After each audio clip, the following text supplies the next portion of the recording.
Budget meetings ಎಲ್ಲ budget meeting ಇನ್ನೂ ಪ್ರಾರಂಭ ಆಗಿಲ್ಲ.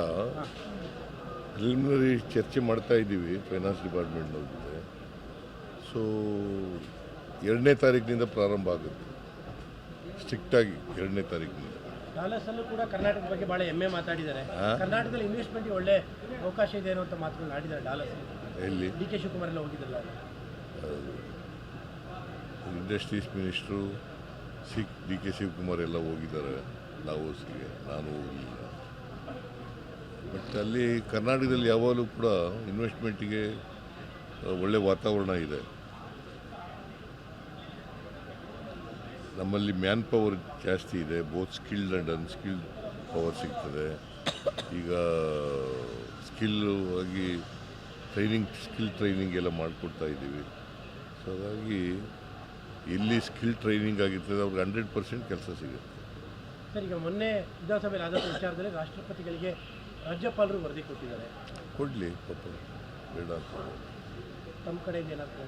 ಸರ್ಕಾರದ ಕಡೆ ನಮ್ಮ ಕಡೆಯಿಂದ ಅವ್ರು ಕೊಟ್ಟಿದ್ದಾರೆ, ವರದಿ ತಿಳಿಸಿದ್ದಾರೆ ಅಷ್ಟೇ, ಏನು ನಡೀತು ಅಂತ ತಿಳಿಸಿದ್ದಾರೆ. ಬಟ್ ರಾಜ್ಯಪಾಲರು ಈಗ 176 of the Indian constitution, 163 of the Indian constitution says shall address ಅಂತ. ಶಲ್ ಅಂತ ಪದ ಉಪಯೋಗಿಸಿರೋದು. ಅದರಿಂದ ಅವರು ಮಾಡಬೇಕಾಗಿತ್ತು. ನಾಳೆನೂ ಕೂಡ ಭಾಷಣ ಮಾಡಬೇಕಾಗಿದೆ. ನಾಳೆನೂ ಕೂಡ ತಾವು ಬರ್ಕೊಟ್ಟ ಭಾಷಣ ನಾಳೆ ಬರ್ಕೊಡ್ತೀವಿ ನಾವು. ಬಟ್ ಅವರು ಭಾಷಣ ಮಾಡೋದು ಇದರಲ್ಲಿ ನಾವು ಏನು ಬರ್ಕೊಡ್ತೀವಿ ಅದನ್ನು ಮಾಡಲೇಬೇಕು. ಜಂಟಿ ಅಧಿವೇಶನ ಮಾಡುವಾಗ ನಾವು ಸರ್ಕಾರ ಏನು ಬರ್ಕೊಡ್ತೀವಿ ಅದನ್ನು ಮಾಡಲೇಬೇಕು. ಡಿಸ್ಕ್ರಿಷನ್ ಇಲ್ಲ ಅಲ್ಲಿ. ನಾಳೆದು ಕೂಡ ತಾವು ಬರ್ಕೊಟ್ಟಿದ್ದಲ್ಲ ಸರ್? ನಾವು ಬರ್ಕೊಡ್ತೀವಿ, ಬಟ್ ಅವರು ಚೇಂಜ್ ಮಾಡ್ಕೊಳ್ಳೋಕ್ಕೆ ಸಾಧ್ಯತೆ ಇರ್ತದೆ. ಯಾಕಂದ್ರೆ ಇವತ್ತಿನ ಪರಿಸ್ಥಿತಿ ಚೇಂಜ್ ಮಾಡ್ಕೊಳ್ಳೋ ಸಾಧ್ಯತೆ ಇದೆಯಾ ಗೊತ್ತಿಲ್ಲ.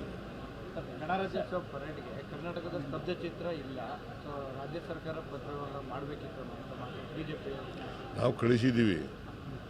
ಅವ್ರು ಮಾಡದೆ ಹೋದ್ರೆ ಏನು ಮಾಡೋಕ್ಕಾಗುತ್ತೆ? ಪತ್ರ ವ್ಯವಹಾರ ಆಗಿಲ್ಲ ಅಂತ. ಪತ್ರ ವ್ಯವಹಾರ ಎಲ್ಲ ಆಗಿದೆಯಪ್ಪ, ಪತ್ರ ವ್ಯವಹಾರ ಎಲ್ಲ ಆಗಿದೆ, ನಾವೆಲ್ಲ ಕಳಿಸಿದ್ದೀವಿ. ಅದು it is for them to choose. ಈಗ ಪ್ರತಿ ರಾಜ್ಯದಿಂದ ಸ್ತಬ್ಧ ಚಿತ್ರ ಮಾಡಬೇಕಾಗಿರ್ತಕ್ಕಂಥದ್ದು ಕೇಂದ್ರ ಸರ್ಕಾರ ಅಲ್ವಾ.